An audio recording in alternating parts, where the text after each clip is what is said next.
કાલનો દિવસ કેટલો ભારે? નમસ્કાર, સવાલ 100%નો સાથે હું છું આપની સાથે કૃષ્ણા। અરબી સમુદ્રમાં ઉદ્ભવેલી બિપોરજોય નામની મહાઆફત મહાઆપદા ગુજરાત તરફ નજીક આવી રહી છે। કચ્છના તટે ટકરાવવાની છે, ત્રાટકવાની છે અને તેને લઈને ગુજરાત ચિંતામાં મુકાયું છે। તૈયારીઓ ભરપૂર કરાઈ છે, પરંતુ તેમ છતાં કુદરતને નાથી શકાશે। કુદરતની અસરો સામે કેટલું લડી શકાશે? આ આફત ક્યારે ટકરાશે, કેવી અસરો લાવશે, જેવા ઘણા બધા સવાલ તમારા મનમાં ઉઠતા હશે કે કચ્છ અને સૌરાષ્ટ્રમાં જ્યારે આ વાવાઝોડાની અસર રહેવાની છે સૌથી વધારે, ત્યારે શું ગુજરાતના અન્ય ભાગોમાં પણ તેની અસર રહેશે? કેટલો સમય રહેશે અને તેની સામે લડવા માટે કેવી તૈયારીઓ કરવામાં આવી છે? આવા ઘણા બધા સવાલ તમારા તમામના મનમાં ઉઠતા હશે। એ બધા જ સવાલોનો આજે આપણે જવાબ મેળવીશું, પરંતુ સૌથી પહેલા જોઈએ અમારો આ વિશેષ રિપોર્ટ।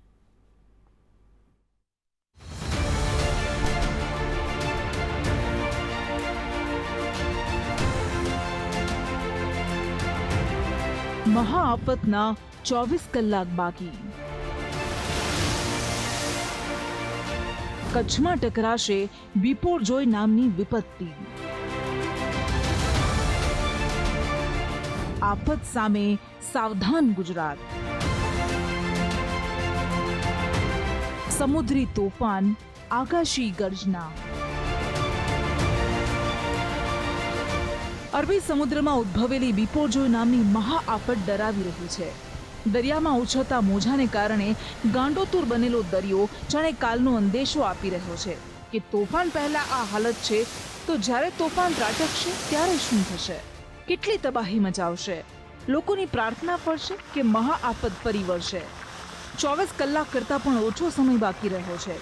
સમુદ્રી લહેરો હિલ્લોળે ચડી છે। એક એક જીવ બચાવવા તંત્ર તનતોડ મહેનત કરી રહ્યું છે। હજારો જિંદગીઓને સુરક્ષિત સ્થળે ખસેડાય, પણ જે છૂટી જશે એની ચિંતા એ દરિયાકાંઠે રહેતી જિંદગીઓને સતાવી રહી છે।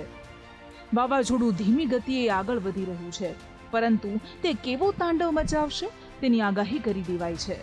બધું અલ્લાહ ભરોસે, આપણી ભાષામાં કહેવાય રામ ભરોસે, બરાબર। જો પાછા આવીશું ત્યારે હશે તો મળશે, ને કદાચ હવામાં ઉડી ગયો તો એ અમારી કિસ્મત, બરાબર। કારણ કે અમારા પહેલે તો મકાન કાચા છે, અને એમાં કાચા મકાનો હોય અને તેને પવન લાગે અને તેમાં પછી ઘર વખરીનું શું ઠેકાણું હોય? નંબર 2, જો પાકા છે તો પણ એવા નથી કે આટલો બધો જે પવન સહન કરી શકે, અને જે અમારા ઢોરો છે એના માટે કોઈ એવી વ્યવસ્થા નથી અહીંયા કે જ્યાં અમે કોઈ બાંધીને 2-4 દિવસ એને ચારો આપી શકીએ। એ બધા એમ જ ખુલ્લા મૂકવા પડે। 15 तारीख शाम को एक वेरी सीवियर साइक्लोन स्टॉर्म जैसे 125 टू 135 किलोमीटर/आवर विंड स्पीड के साथ तट को पार करेगा मांडवी और कराची के बीच में जखौ पोर्ट के आसपास। आ गति जे છે એ લગભગ 14 અને 16માં 1000 માઇલના વિસ્તાર સુધી આવશે। એટલે માત્ર ઉત્તર ગુજરાત, મધ્ય ગુજરાત નહીં, ગુજરાત ઉપરના પાકિસ્તાનના ભાગો, યુપીના ભાગો અને બીજા લગભગ રાજસ્થાનના ભાગો અને ઉત્તર ગુજરાતના ભાગોમાં તો આ જે બાબતો છે એ એની જબરજસ્ત અસર થવાની છે। લગભગ ઉત્તર ગુજરાતમાં તો 50 થી 60 કિલોમીટર ઝડપે પવન ફૂંકાશે। જખૌની આસપાસ ટકરાવવાની સંભાવના છે, પણ ટકરાવવાની સંભાવના જે છે એ અત્યારે કહી શકાય નહીં, કારણ કે છેક કચ્છથી માંડીને છેક પાકિસ્તાનના વિસ્તારો સુધીમાં એની અસર છે।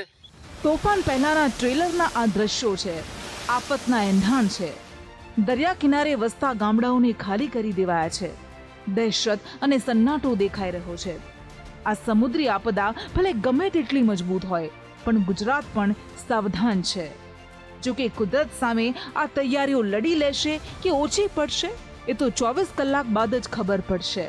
પણ 2001માં જમીની આફત, ભૂકંપની ભયાનકતા સામે જજુમેલા કચ્છ પર હવે મહાકાય સમુદ્રી પડકાર આવીને ઊભો છે, અને સવાલ થાય છે કે કાલનો દિવસ કેટલો ભારે હશે? બ્યુરો રિપોર્ટ, સંદેશ ન્યૂઝ। તો હજુ તો આપદા આવી નથી, એ પહેલાના દ્રશ્યો અમે આપને બતાવી રહ્યા છીએ। સમુદ્રી લહેરો હિલ્લોળે ચડી છે અને ગામડાઓને ખાલી કરવામાં આવી રહ્યા છે। જે લોકોને સુરક્ષિત સ્થળે ખસેડવામાં આવી રહ્યા છે તેમના મનમાં પણ એક ભય સતાવી રહ્યો છે કે કદાચ તેમની જિંદગી તો બચી જશે, પરંતુ જે તેમના આશિયાના છે એનું શું થશે? કારણ કે એ એટલા મજબૂત નથી કે સમુદ્રની આટલી મજબૂત લહેરો સામે ટકી શકે? ઘણા બધા સવાલ હશે આપના મનમાં પણ કે આ વાવાઝોડું ક્યારે ત્રાટકવાનું છે, શું અસરો થશે, એ બધા જ સવાલો એક બાદ એક આપણે આજે વિગતવાર રજૂ કરીશું. સૌથી પહેલો સવાલ કે જેના વિશે સૌ કોઈ વિચારી રહ્યું છે કે ક્યારે આ બિપોરજોય વાવાઝોડું ટકરાવવાનું છે, કારણ કે છેલ્લા 4 દિવસથી ચર્ચા કરી રહ્યા છીએ કે બિપોરજોય વાવાઝોડું ટકરાવવાનું છે. અરબી સમુદ્રમાં આ વાવાઝોડું ઉદ્ભવ્યું છે. શરૂઆતમાં એવું લાગતું હતું કે એની આંખ નહીં તો પાંખ ટકરાશે, કારણ કે વાવાઝોડું ઓમાન તરફ ફંટાશે, પરંતુ આ બિપોરજોય વાવાઝોડું વારંવાર તેની પ્રકૃતિ, તેનું સ્વરૂપ બદલી રહ્યું છે અને ત્યારબાદ આ વાવાઝોડું ગુજરાત તરફ આવતું દેખાયું છે. કે શરૂઆતમાં તે ઉત્તર પશ્ચિમી દિશામાં જતું હતું, પરંતુ હવે જે રીતે હવામાન વિભાગ દ્વારા કહેવાયું કે ઉત્તર પૂર્વી દિશામાં આગળ વધશે અને કાલે સાંજે એટલે કે 15મી તારીખે સાંજે 4 થી 8 વાગ્યા વચ્ચે આ બિપોરજોય નામનું વાવાઝોડું ટકરાવવાનું છે.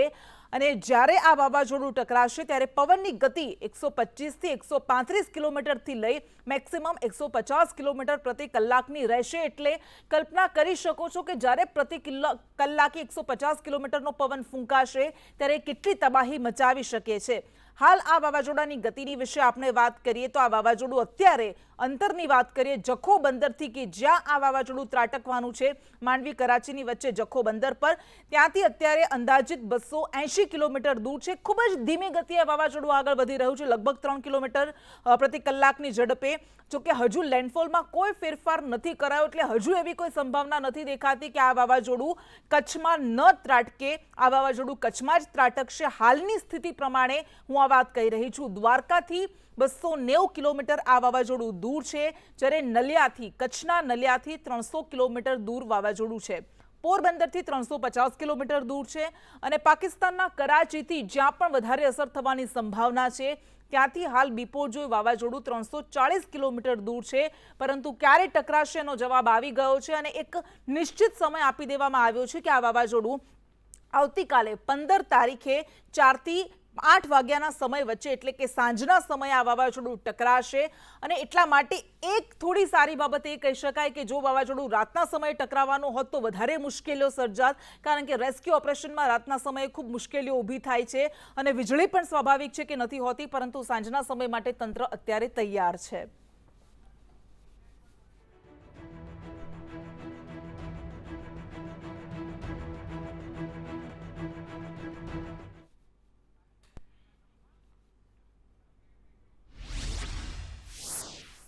અને હજુ કેટલાક સવાલોના જવાબ આપણે મેળવીશું. આ પહેલો સવાલ હતો, પરંતુ 4 અલગ અલગ સવાલ જે આપના મનમાં ઉદ્ભવતા હશે તેના વિશે પણ આપણે વિગતો મેળવીશું. પરંતુ અત્યારે આપણે ગ્રાઉન્ડ ઝીરો રિપોર્ટ પણ મેળવી લઈએ. નિલેશ પટેલ જેઓ મોરબીથી અમારી સાથે જોડાયા છે, જામનગરથી ઉપેન્દ્ર ગોહિલ જોડાઈ ગયા છે અને માંડવી કે જ્યાં સૌથી વધારે અસર થવાની સંભાવના છે ત્યાંથી જિગ્નેશ પટેલ આપણી સાથે જોડાઈ ગયા છે અને હવામાન શાસ્ત્રી દિવ્યદર્શન પુરોહિત પણ આપણી સાથે જોડાઈ ગયા છે. બધાનું સ્વાગત છે. સૌથી પહેલા જિગ્નેશ, આપની પાસે આવીએ. આવતીકાલે કચ્છના તટે આ વાવાઝોડું ટકરાવવાનું છે. અત્યારે જે જગ્યાએ આપ ઉપસ્થિત છો ત્યાં શું અત્યારે સ્થિતિ દેખાઈ રહી છે?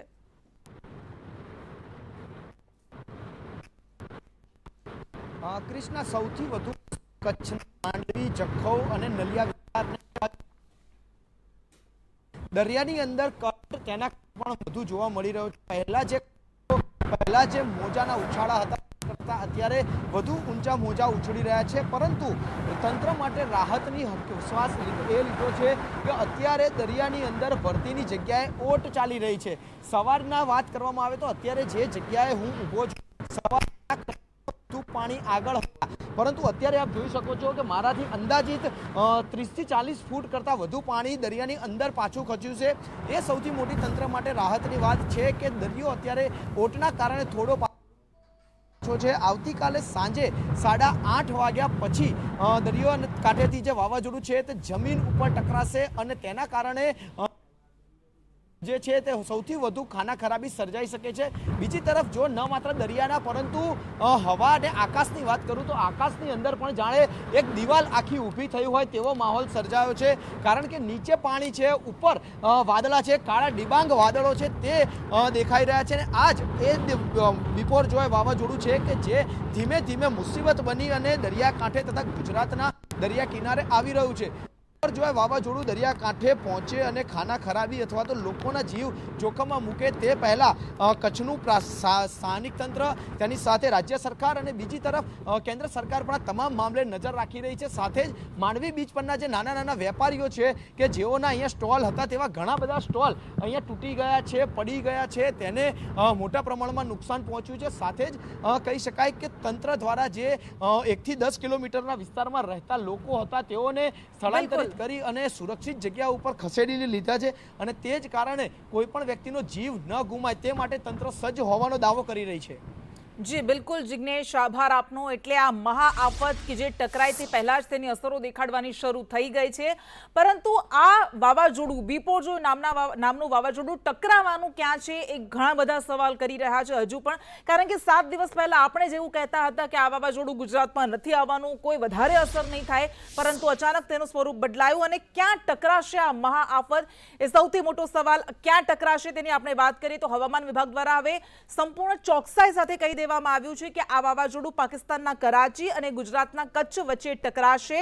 એટલે કે માંડવી અને કરાચી વચ્ચે જખો બંદર પાસે આ વાવાઝોડું ટકરાવાનું છે અને 15 તારીખે તે સિવિયર સાયક્લોનિક સ્ટોર્મમાં પરિવર્તિત થશે. જે શરૂઆત ડિપ્રેશનથી થઈ હતી એ સિવિયર સાયક્લોનિક સ્ટોર્મમાં પરિવર્તિત થઈ ગયું છે અને મહત્વપૂર્ણ બાબત એ છે કે છેલ્લા 58 વર્ષમાં અરબી સમુદ્રમાં સિવિયર સાયક્લોનિક સ્ટોર્મનું સ્તરનું આ ત્રીજું વાવાઝોડું છે. માંડવી અને કરાચી વચ્ચે જખો પર આ વાવાઝોડું ટકરાશે. છેલ્લા 8 કલાકથી ખૂબ ધીમી ગતિ એટલે કે 3 કિલોમીટર પ્રતિ કલાકની ગતિએ તે આગળ વધી રહ્યું છે. વચ્ચે તે સ્થિર પણ થઈ ગયું હતું. ઉત્તર પૂર્વી દિશામાં આ વાવાઝોડું આગળ વધશે. 15 તારીખે સવારે સૌરાષ્ટ્રના તટ પર પહોંચશે, 15 જૂને સાંજે કચ્છના તટ પર ટકરાશે અને 16 જૂને કચ્છ બાદ તે રાજસ્થાન તરફ આગળ વધશે. અને હવે આપણે ફરી એક વખત જઈશું જામનગર, જ્યાંથી સંવાદદાતા ઉપેન્દ્ર ગોહિલ આપણી સાથે જોડાઈ ગયા છે.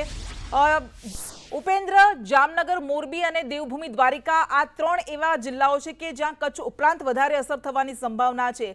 જામનગરમાં તંત્ર દ્વારા શું તૈયારીઓ કરાઈ રહી છે અને અત્યારે કેવો કરંટ જોવા મળી રહ્યો છે?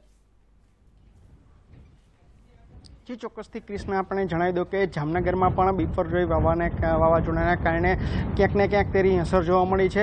હું કેમેરામેનને દેખાડીશ કે હાલ અત્યારે જામનગરનો જે દરિયો છે તે એકદમ શાંત જોવા મળ્યો છે. તો બીજી બાજુ જ વાત કરીએ જામનગરની, તો જામનગરના જે સચાણા છે, સિક્કા છે, જોડિયા બંદર છે, ત્યાં પણ દરિયામાં કરંટ જોવા મળ્યો છે.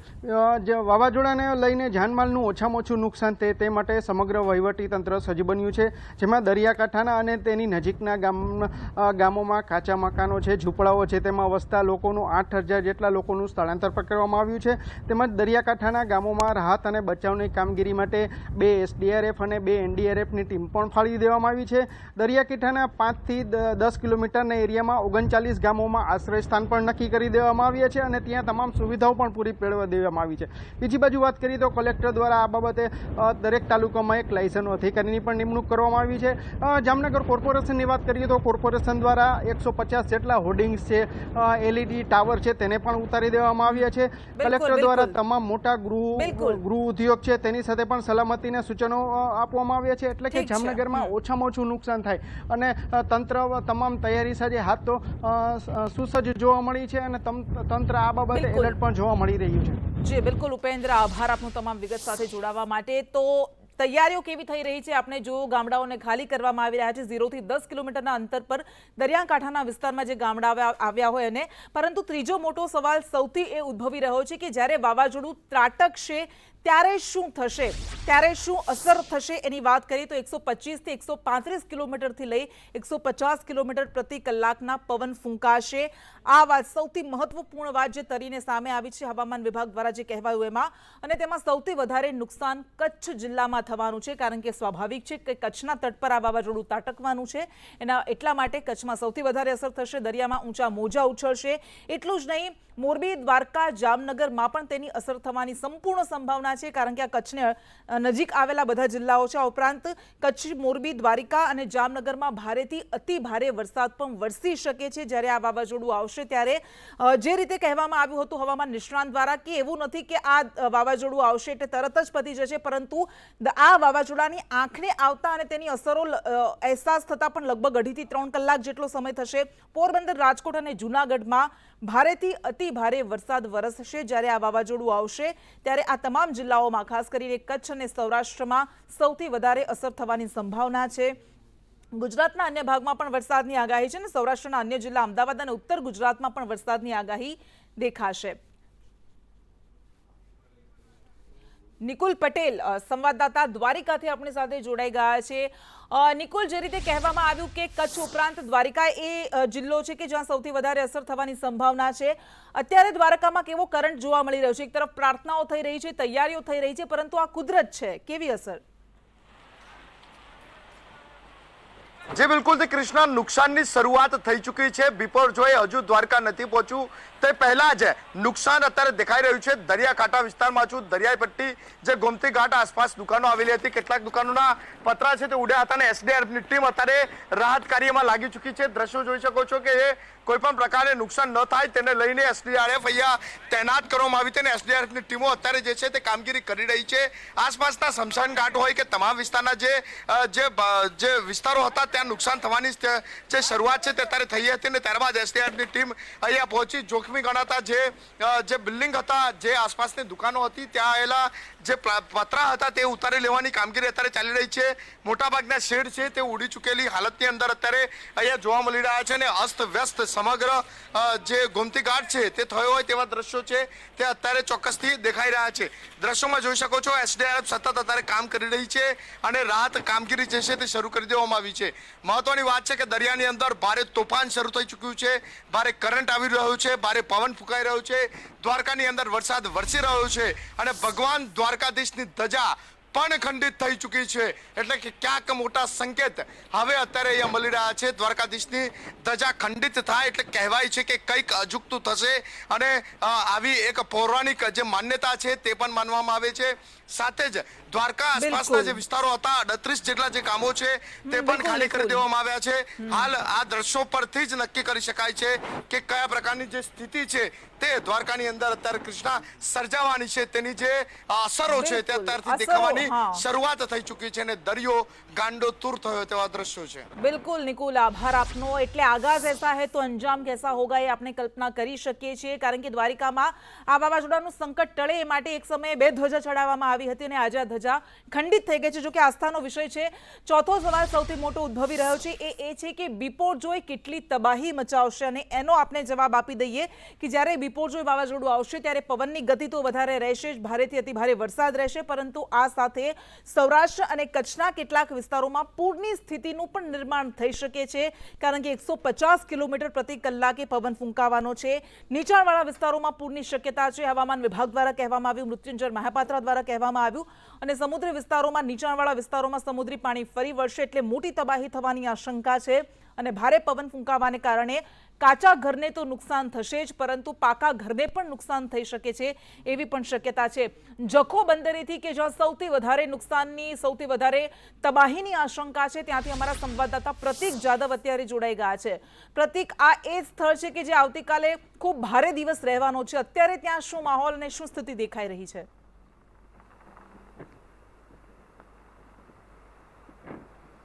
મારા કેમેરા પર્સન સીધા જ આપને દ્રશ્ય બતાવશે કે આ દરિયો જે છે તે ગાંડો તૂર બન્યો છે, કારણ કે વાવાઝોડું જખૌ અને કચ્છ તરફ સતત આગળ વધી રહ્યું છે અને સતત વાવાઝોડું આગળ વધતાની સાથે દરિયો પણ ગાંડો તૂર બન્યો છે. દરિયાના મોજા 15 ફૂટ ઊંચા ઉછળી રહ્યા છે, જેના કારણે આ જે દ્રશ્યો છે તેના ઉપરથી અંદાજો લગાવી શકાય કે વાવાઝોડું જ્યારે ત્રાટકશે ત્યારે શું પરિસ્થિતિ હશે, કારણ કે હજુ 24 કલાકની વાર છે જ્યારે આ વાવાઝોડું કચ્છની નજીક આવશે, જખૌની નજીક આવશે, પરંતુ તે પહેલા જ દરિયો ગાંડો તૂર બન્યો છે અને આ દરિયાના પાણી બાજુના ખેતરોમાં ફરી વળ્યા છે, જેના કારણે ખેતરોના માલિકોને પણ નુકસાન થયું છે. સાથે જ આસપાસના જે ગામડાઓ છે તે ગામડાઓમાં પણ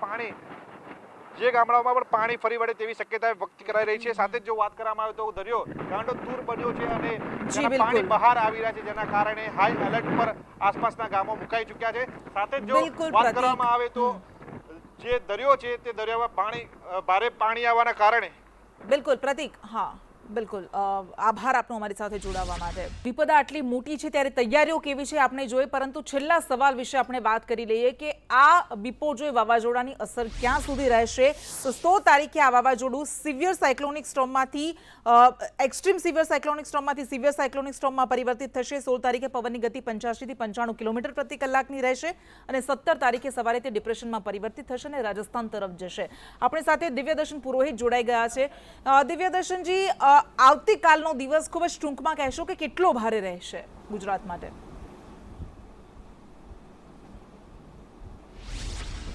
ખૂબ જ ભારે કહી શકાય. બધા જાણે છે કે આવતીકાલે જખો બંદર આસપાસ 5:30 અમારો અંદાજ છે ગુરુદેવેત શાળાનો, એ પ્રમાણે ટકરાશે એટલે કે લેન્ડફોલ થશે અને એની સાથે જ ઘણી બધી વિપત્તિઓ જે આપણે ઓલરેડી જાણ કરી ચૂક્યા છો એ પ્રકારે બધી ઘણી વિપત્તિઓ આવશે અને સમુદ્રનો પાણીનો વધારો થવો ત્યાંથી લઈને મોટા મોટા મોજા ઉછળવા ત્યાંથી લઈને વીજ પોલ ધરાશાયી થવા કે રેલવે ટ્રેક ઉખડી જવા અથવા તો ખૂબ પાણી વહી જવું, પૂર આવવું અને કાચા મકાનો તૂટી જવા, જાનમાલને નુકસાન થઈ શકવું, પશુ પ્રાણીઓને નુકસાન થઈ શકવું, આ સોલાર પેનલ સુખડી જેવી આવી એ બધી ઘણી ઇન્ફ્રાસ્ટ્રક્ચરથી લઈને જાનમાલનું ઘણું બધું નુકસાન થવાની સંભાવના છે. કૃષ્ણાજી. જી બિલકુલ દિવ્યદર્શનજી, આભાર આપનો અમારી સાથે જોડાવા માટે. એટલે હવે માત્ર 22 કલાક બાકી રહ્યા છે, ઘણી બધી તૈયારીઓ થઈ છે, પરંતુ ખરેખર કેટલું લડી શકાશે જોવાનું રહેશે. નમસ્કાર.